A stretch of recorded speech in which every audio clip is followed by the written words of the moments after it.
Good evening, everybody. Breaking tonight, new evidence that special counsel Robert Mueller's legal team is little more than a pack of political hacks who are on a mission to take down President Trump and his administration.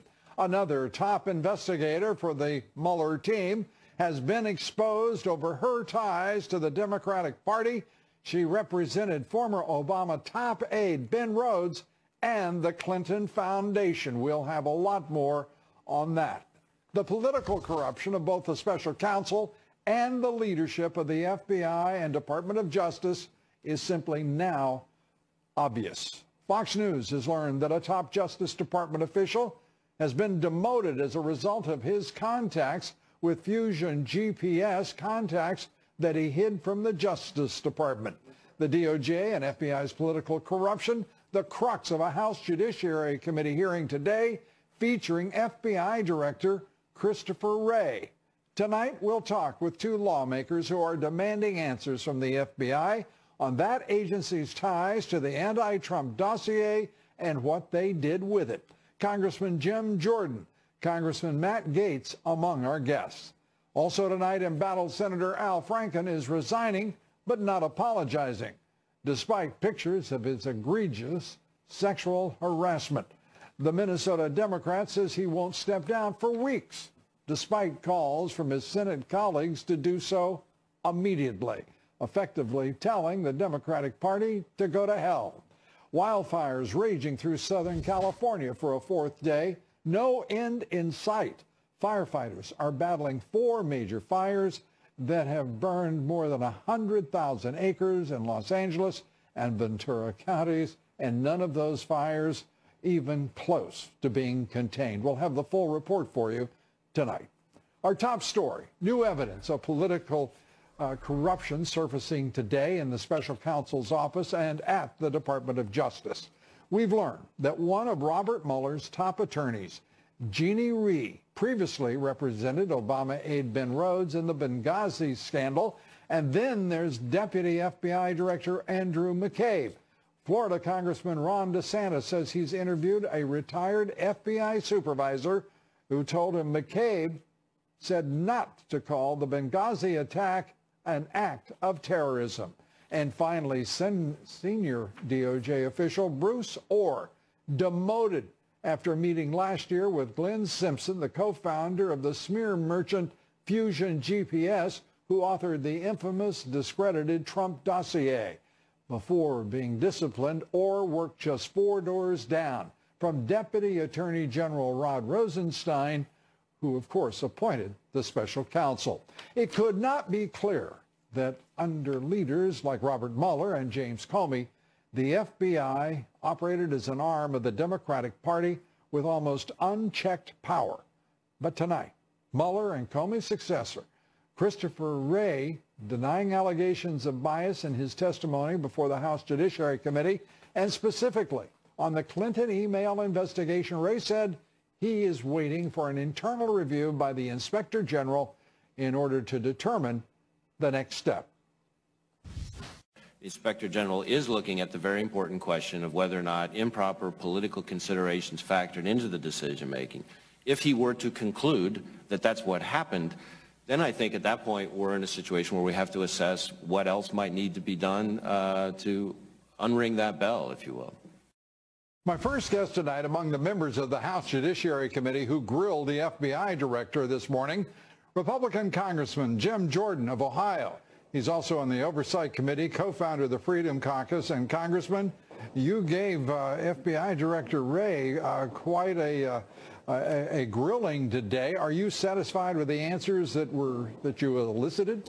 Well, I'll be satisfied when they release the application that was taken to the FISA court. I'm convinced that most likely Peter Strzok was the guy who helped assemble that application, took it to the FISA court, where the court granted, and that application was based on the dossier with all the garbage in it, that dossier was used as a basis for getting warrants to spy on Americans associated with Donald Trump's campaign.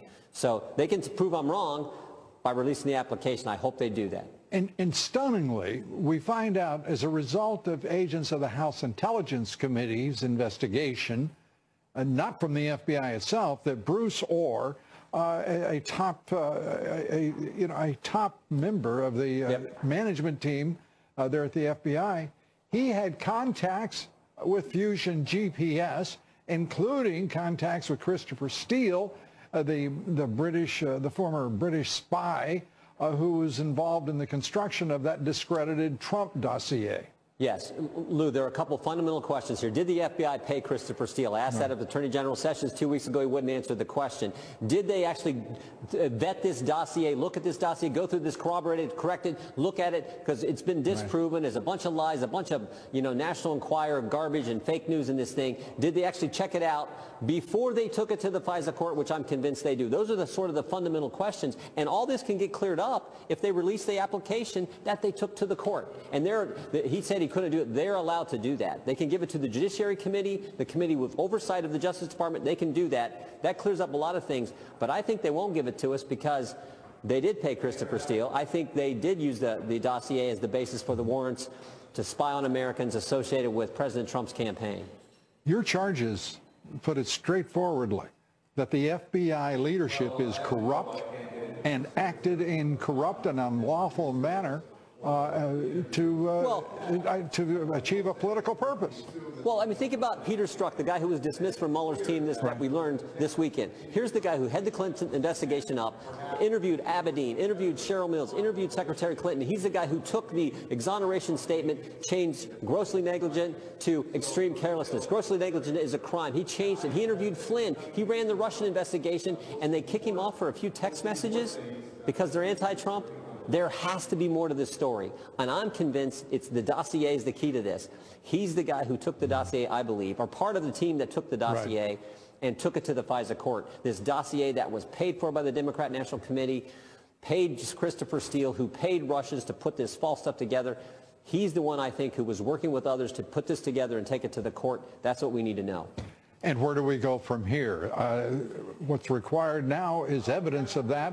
And what I found it really interesting, Christopher Wray, the director of the FBI, in not answering your questions, used the OIG as many of the Pauls in D.C., DIMS, do. He couldn't answer that question because it's under investigation by the Office of the Inspector General, just as many of the answers that you want can't be given you because the FBI is investigating. I mean, at every level, it's because somebody's investigating. It's pure nonsense. Exactly. You can't hide behind the fact that there's some other investigation going on. And I appreciate what Horowitz is doing. He's a good Inspector General, and he's getting information that's important. But you can't say, oh, because he's doing that, we can't give you the information that we are rightfully entitled to and the information that will answer the fundamental questions of this whole affair. That's what we're trying to get. So, yeah, you can't hide behind that. And remember, Horowitz, the Inspector General, they can't prosecute anyone. They're just getting information. Right. They're just doing an investigation. The only one who can hold people truly accountable is the Justice Department. And all this points to one simple thing. This is why we need a second special counsel, which we called for months ago. But every time we learn more, it just reinforces the idea that we need that second special counsel. You know, Congressman, I am entirely sympathetic with your view on the special counsel, except for one thing. If we end up with twice what Mueller has created, the Republic will be in serious threat if it's not already. I mean, look at what we've got here, as you pointed out today. We have a president whose entire administration is being threatened by a politically corrupt special counsel and politically corrupt leadership of the FBI. All build on this dossier, and remember what the dossier is about. It was about the FBI working with the Democrat National Committee and their campaign to go after the other party's nominee and the other party's campaign. That is not supposed to happen in this country, and I think it did, and all the evidence is pointing in that direction. That's why we need these answers, because if that took place, if that actually happened in the United States of America, that is as wrong as it can be, and people need to be held to account who were involved in making that all happen. Congressman Jim Jordan, thanks for being with us. We appreciate it. Thank you, Lou.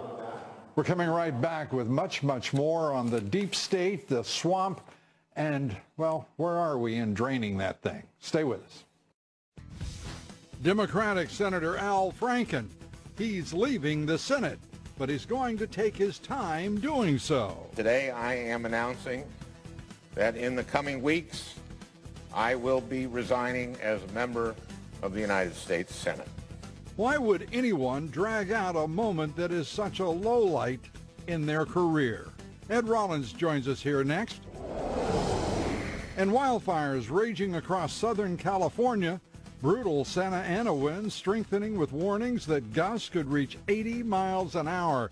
We'll have the full report on the record wildfires in California. Stay with us.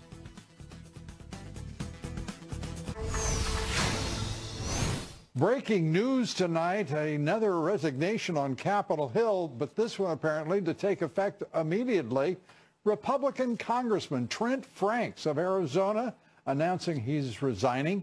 Franks said he's stepping down after the House Ethics Committee opened an investigation into his discussion of surrogacy with his female staffers. Frank said in a statement, quote, "Due to my familiarity and experience with the process of surrogacy, I clearly became insensitive as to how the discussion of such an intensely personal topic might affect others."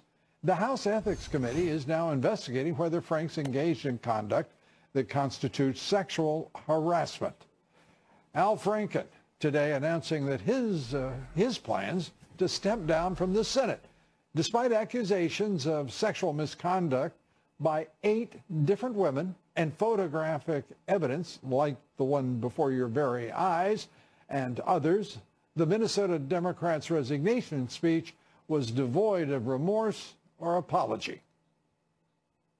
I also think it gave some people the false impression that I was admitting to doing things that, in fact, I haven't done. Some of the allegations against me are simply not true. Others I remember very differently.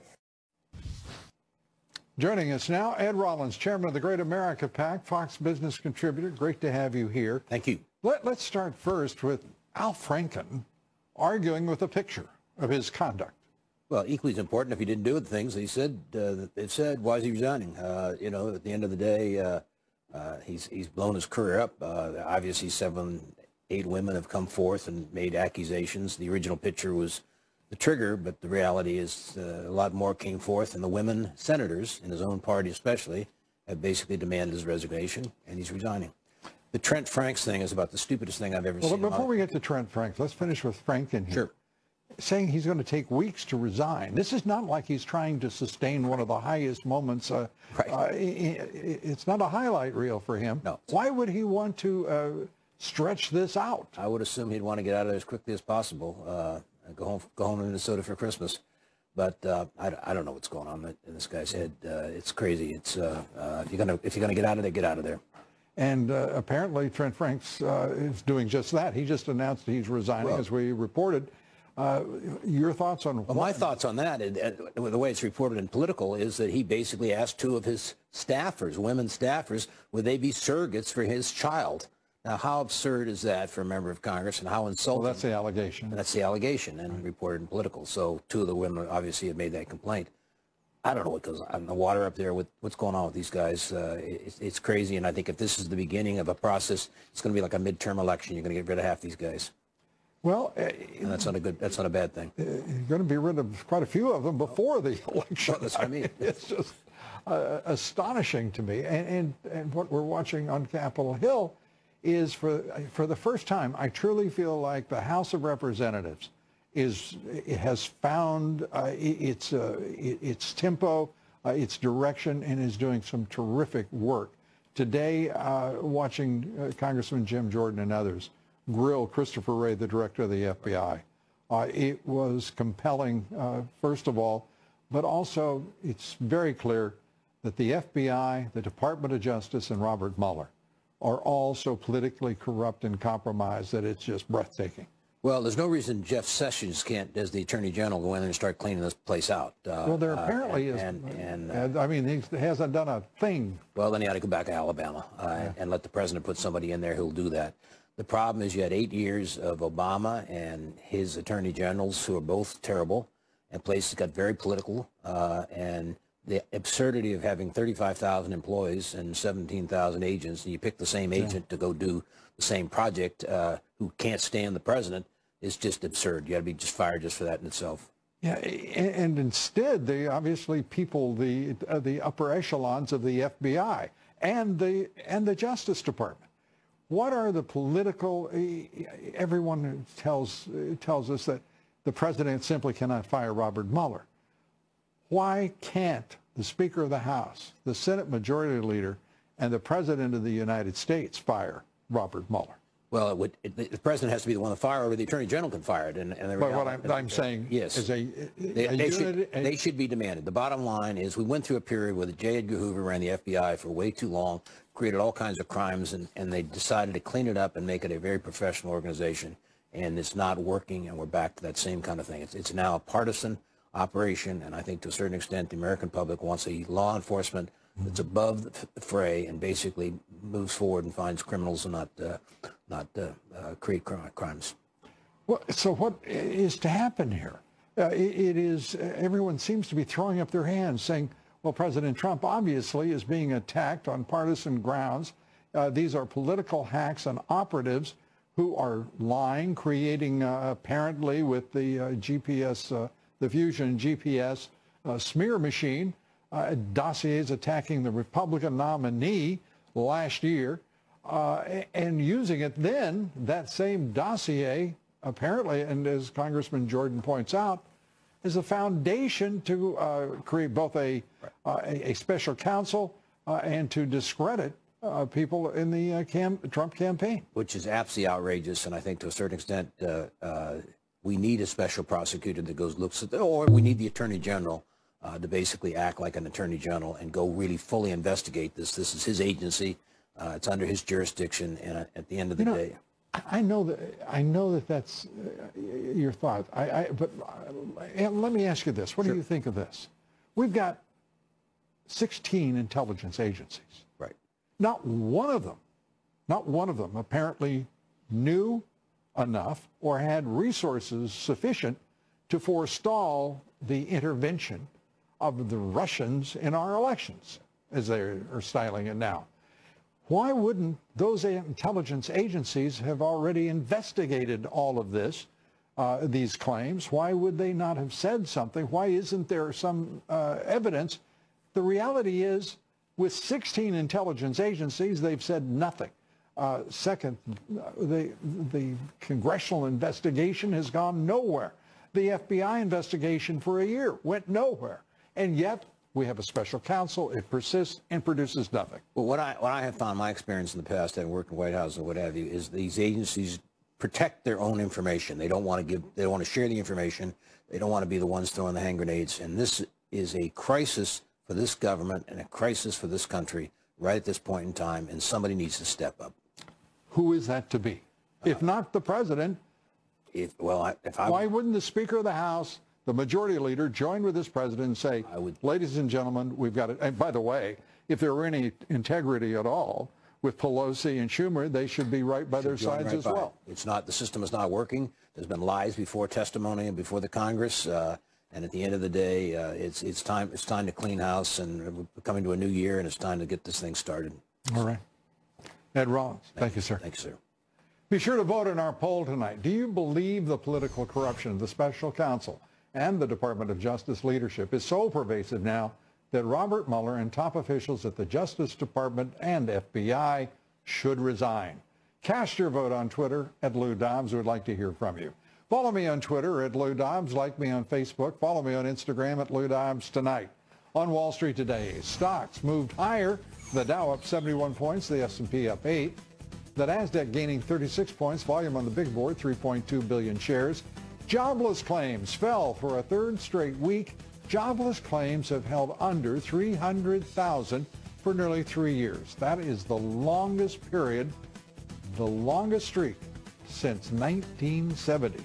And Bitcoin surging more than 40% this week, topping the $17,000 mark.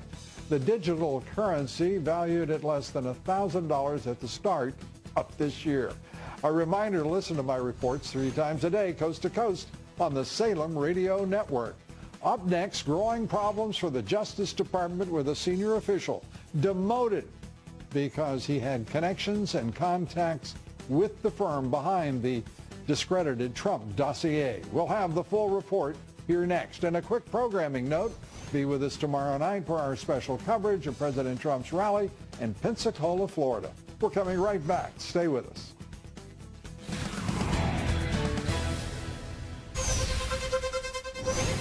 New details almost daily on the deep state collusion and the funding of opposition research on President Trump and what it led to. The House Intelligence Committee deserves great credit, now planning to compel testimony from a career Justice Department attorney who met during the election campaign with the Fusion GPS writer of the discredited, unverified Trump-Russian dossier. Fox News Chief Washington Correspondent James Rosen has our report.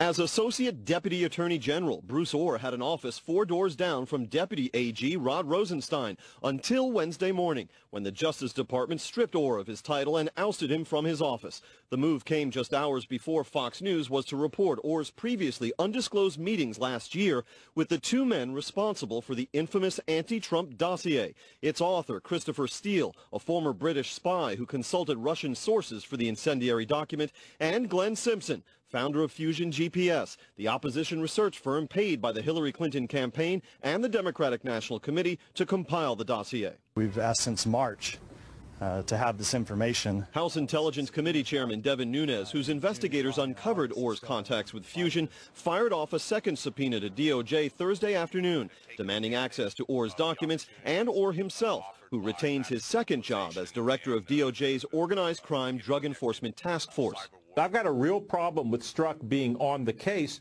because of conflicts of interest. The committee and DOJ had previously clashed over access to Peter Strzok, the FBI official removed from the staff of Special Counsel Robert Mueller in July following the discovery of anti-Trump text messages that Strzok sent to a colleague, and whom DOJ belatedly cleared for questioning by the Nunes panel last weekend after the text messages were being disclosed in media reports. They need to produce the information. And if they don't, I don't want to go contempt. I want the information. I don't want the drama of a floor fight. But if we have a floor fight, it'll be because the department picked one, not us. The dossier was given to the FBI in July 2016, around the same time that Donald Trump accepted the Republican nomination. Former FBI Director James Comey has described it as a compendium of salacious and unverified material about Mr. Trump and his associates. Congressional investigators have sought to determine whether the Democratic-funded dossier was used to obtain FISA surveillance on Trump campaign advisor Carter Page. Does that mean that the dossier is not being reviewed or investigated or followed up on in any way? It's Director Bob Mueller's responsibility now, so I don't know. For 24 hours, the Justice Department couldn't tell us why Bruce Ohr had been demoted. Thursday morning, we received a statement saying it was because he was wearing 2 hats, meaning holding 2 jobs, and that was, quote, unusual. Later Thursday, senior DOJ officials told us Ohr had withheld from his superiors his meetings with the men from Fusion GPS. Lou? James, thank you. So the FBI first lied when they did decide to answer, and then they told the truth. There's a pattern there, isn't there? We're coming right back with much more. Stay with us. Coming up next on Lou Dobbs Tonight, how pervasive is the deep state? Do they really intend a coup d'etat? Congressman Matt Gaetz heard FBI Director Christopher Wray defend his agency today. He joins us next. And stay tuned, and we'll introduce you to a dog who knows way more than sit and roll over. Jumpy the Border Collie, living up to his name as a parkour pup. You don't want to miss it. Stay with us. We'll be right back. There will be no government shutdown, at least for 2 weeks. Congressman has approved a spending bill that will keep the government open through December 22nd, while lawmakers work on an agreement on military spending, DACA, and other contentious issues. The House approved the bill on a 235 to 193 vote, and it would not have passed without Democratic support. An hour later, the Senate followed suit and passed the continuing resolution on an 81 to 14 vote. Well, joining us now, one of the 18 House Republicans who voted no on the continuing resolution. Joining us tonight, Congressman Matt Gaetz. He serves on a number of key committees, including Judiciary, Budget, and Armed Services. Good to have you with us. It's good news that you all are going to keep the government going. How likely are the prospects you'll be able to move to a budget? Well, we absolutely need to get to the business of cutting spending, Lou, and one of the reasons I voted against this continuing resolution is it's just more of the same. More funding of Planned Parenthood, more funding of the Obamacare exchanges, more funding of Medicaid expansion. People elected Donald Trump and this Republican Congress to do things differently. I'm very proud of the budget the House passed that cut over $200 billion in spending by saying that people on welfare need to actually meet a work requirement if they're able-bodied childless adults. Unfortunately, the Senate rejected that budget, and I think the House rolled over too quickly. So I'm going to keep fighting for spending cuts to go along with tax cuts, and I think that's the magic recipe to unlock the great potential of the American economy. What would you say if I said all of that pales in significance to the absolute corrupt Justice Department leadership and that of the FBI and the special counsel who are attacking this president daily, relentlessly, and with great force? Well, I would agree with you entirely, Lou. That's one of the reasons why I filed legislation calling for the firing of Robert Mueller. Every single day we're finding more evidence that Robert Mueller was recruiting people who had an express and known bias against the President of the United States. Today I asked Christopher Wray, did Robert Mueller only hire people who hate the President? And he couldn't answer that question. But it's one hell of a coincidence that every day we're finding more and more examples of people who express their dislike of the president and then find themselves investigating him. Meanwhile, Hillary Clinton never really faced a serious investigation. She was investigated by her own fan club. Every time we get more evidence there, it seems as though Hillary's folks were the ones making the decisions about her outcomes, and it's still Hillary's folks that are persecuting the president. No, I think you're exactly right. And at this point, I think the American people are awakening to the reality of the claims that have been made about Robert Mueller, about the team that he's assembled. 17 attorneys prosecuting, 9 of them Democratic donors, 5 of those Hillary-specific donors, and not a single Republican on the team anywhere, at least that we could find. Well, and it's not like there's not enough federal prosecutors in our system. We have a bevy of highly talented people who have demonstrated throughout their careers a tremendous amount of integrity. Those just don't happen to be the people currently investigating the president. I mean, look at Weissman, Mueller's number 2. He was out there praising people who were actively defying the president of the United States and telling him how proud he was of them. This is ludicrous. The American people cannot accept a rigged system where you've got people biased against the president conducting the investigation against him. And the fact that today Christopher Wray wouldn't tell us whether or not the FBI paid for the dossier against the president with taxpayer money. He wouldn't tell us whether or not Hillary Clinton got special treatment. All he said is that there's an inspector general that's looking into all these things. But I mean, what's it going to take? You know, if you walk outside and it's raining, you don't need an inspector general to tell you to get an umbrella. You just got to believe your own lying eyes, and that's not what we're doing nearly enough of here in Washington. Well, and what course is Congress going to take? I've asked, and let me ask you, why would not the Republican Party unite around a president who's under assault by a corrupt political operation called the Department of Justice, by a politically corrupt special counsel? Why would Speaker Ryan, Majority Leader Mitch McConnell not stand with the president and demand that Mueller resign?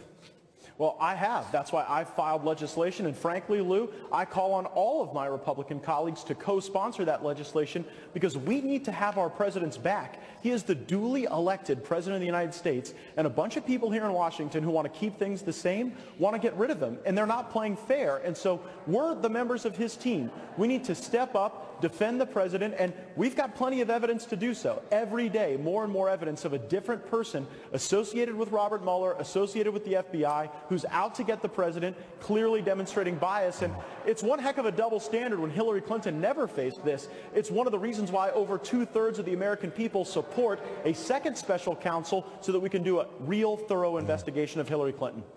Congressman Matt Gaetz, thanks for being with us. We appreciate it. Thanks, Lou.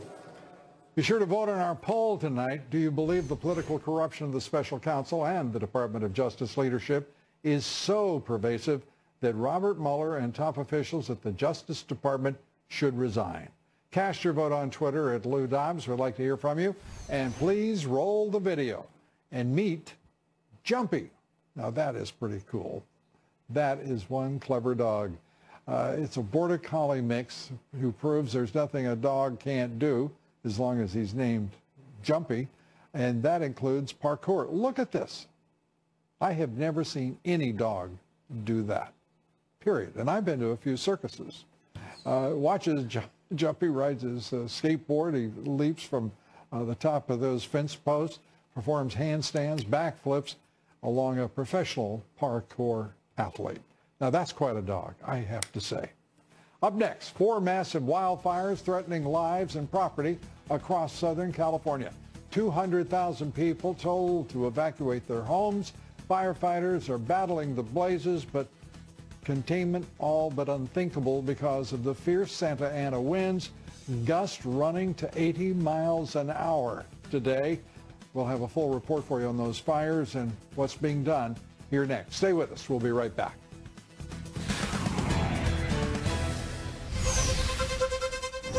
Wildfires devastating much of Southern California. High winds, they're driving the blazes. Fire officials are warning that critical weather conditions could worsen and, in fact, last through the weekend. Fox News senior correspondent Adam Housley is in Carpinteria, California tonight with our report. Relentless winds led to another intense firefight overnight and into Thursday as flames carved a path of destruction across bone-dry Southern California. Besides the wind and the low humidity, the air quality remains very poor here. We're at the front of the Thomas Fire, the largest fire burning in Southern California. We're roughly 30 miles from where it started, as it now threatens the town of Carpinteria and roughly 13,000 people who live here. There are 4 fires burning in the area: the Skirball Fire in the Bel Air neighborhood of Los Angeles, the Creek Fire north of Burbank, to the northwest near Santa Clarita is the Rye Fire, and to the west in Ventura County, the Thomas Fire, which burned its way toward the Pacific Ocean and the Pacific Coast Highway. Flames jumped lanes and temporarily closed a busy stretch of the US 101 freeway between Ventura and Santa Barbara. Some 50,000 people have been forced to flee, while more than 15,000 homes are in the danger zone. We're just kind of waiting, and if the fire crosses the road over here, we're probably going to go wet down the roof, spray it down, and do a couple other extra little things, turn the sprinklers on, and then get out of there. Everything here. Everything is here. Well, we're okay. You know, we got out with the dog. And now the painful part for dozens of others like Darlene Jordan, who came back to a pile of rubble and ash. I'm just grateful that we're okay. Now we just have to, we're going to start over. Helicopters navigated the winds as they try to contain the fire over LA's ritzy Bel Air neighborhood, where at least 4 homes were destroyed and a dozen more damaged. While the smoke from the different blazes closed more than 250 schools in the Los Angeles area, the fire threat and the winds are expected until Saturday. Lou, the red flag warning continues across Southern California until at least Saturday, but the forecasted winds for today did not come, allowing firefighters to make some incredible headway, at least on this flank of the fire. Overall, the Thomas Fire, we're told, could burn for a couple of more weeks. In Carpinteria, California, I'm Adam Housley. Lou, now back to you. Thank you, Adam. Appreciate it. Adam Housley. Incredible fires. Up next, predictable Mideast protests as Israel praises President Trump for his historic decision to recognize Jerusalem as the capital city of Israel. We'll take it all up with General Jack Keane right after the break. Stay with us. We'll be right back.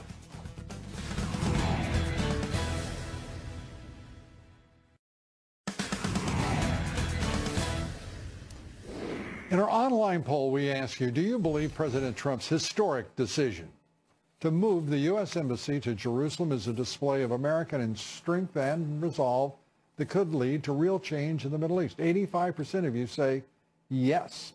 Well, President Trump paying tribute to the American men and women who served in Pearl Harbor today on the 76th anniversary of that attack that drew the United States into World War II.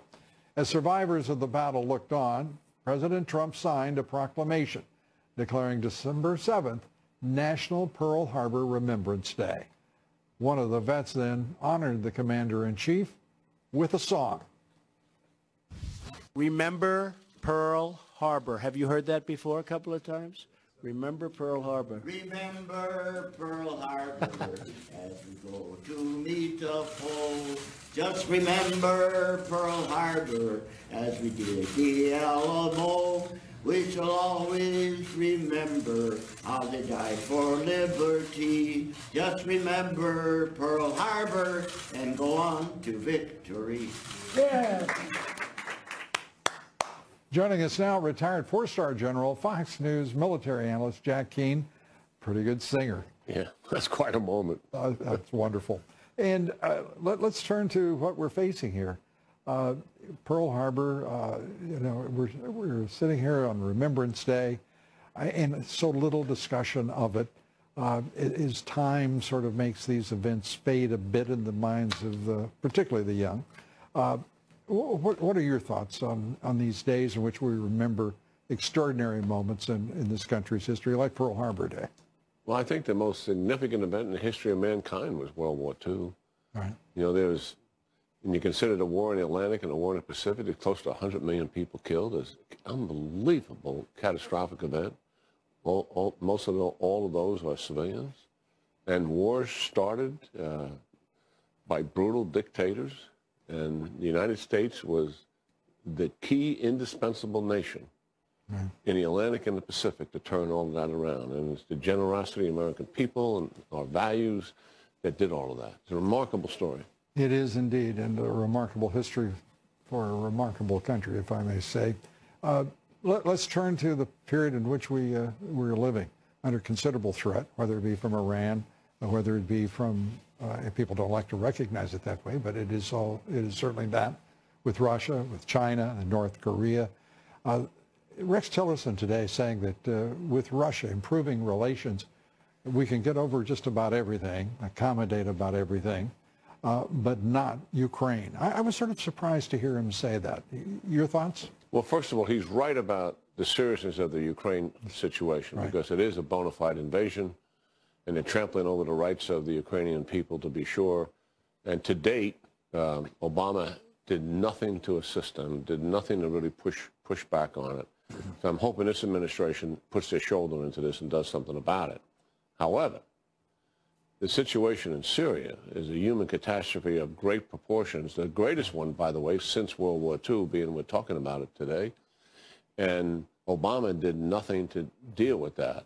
That's part of what I was surprised about, is suggesting that we can deal with Syria, we can deal with Crimea, we can accept that as it's a fait accompli anyway. So much, and by the way, their relationship with North Korea, but to focus on Ukraine, not to diminish what Ukraine is, but these other issues are large and difficult. Yeah, Russia has made some serious geopolitical decisions to take advantage of the vacuum I think that President Obama provided to them when they disengaged. And their interventionism is very serious. In the Middle East, they're trying to replace the United States as the most influential nation that's outside the region. And they're stepping all over our allies in doing that. They're married up with the Iranians. And they clearly have designs on starting to control and influence countries in the regions. They're eventually going to want to have bases. And we cannot walk away from what the Russians have done in Ukraine. So, yeah, I'm surprised by it. I'm encouraged by the fact that he believes Ukraine is a big deal, because it truly is, because it is an invasion. But you can't walk away from what the Russians are definitely doing in the Middle East. Well, the president exerting, with I think a very brave and historic decision to recognize Jerusalem as the capital of Israel. Protests today, as one would expect, by the Arab street, but a profound moment, I think. Yeah, I think so. I mean, 1995, the Congress enacted a piece of legislation that identified Jerusalem as the capital of Israel, and the United States should recognize it. Every president kicked the can down the road, thinking that by not announcing that, somehow that would accelerate the peace process. So here we are 22 years later, and what do we have to show for it, Lou? We have absolutely nothing to show for it. So I think President Trump, I'm not inside his head, but he looks at that and he says, look, we've made no progress. Why don't we stop the phony pretense and let's announce this thing for what it truly is and see if it can possibly even be a catalyst as opposed to what it has been. Let's turn very quickly. We've got about 30 seconds here.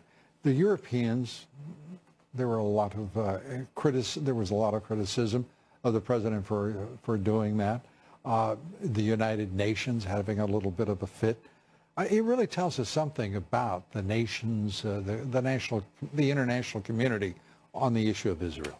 Well, there's been an anti-Israel undercurrent running through Europe, not just in the Middle East, certainly. But one of the things I'm encouraged about, Israel has the best relations with the Sunni Arabs they've ever had. And the reason for that is Iran.